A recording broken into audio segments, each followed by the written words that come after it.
Begunia block राधाकांतपुर panchayat रे सरकार तरफ चलता प्रत्येक पंचायत रे चलता पल्ली रे प्रशासन सेवा समाधान सचेतनता ग्राम पंचायत स्तरीय जन अभियोग शुणाणी शिविर सौजन्य बेगुनिया पंचायत समिति जरिया अनुष्ठित हो जाइछि।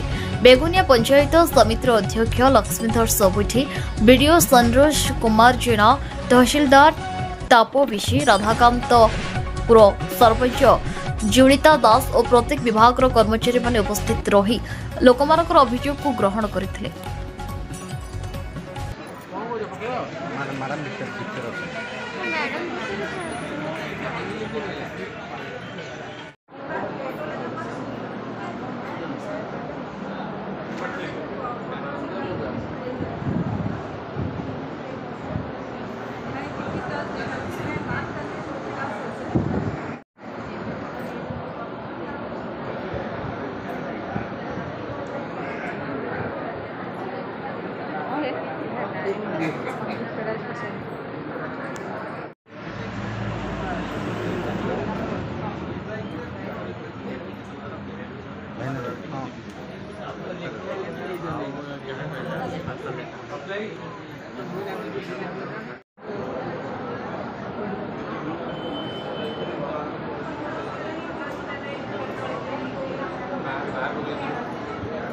मनोज रंजन करम का रिपोर्ट, न्यूज उपांत खबर।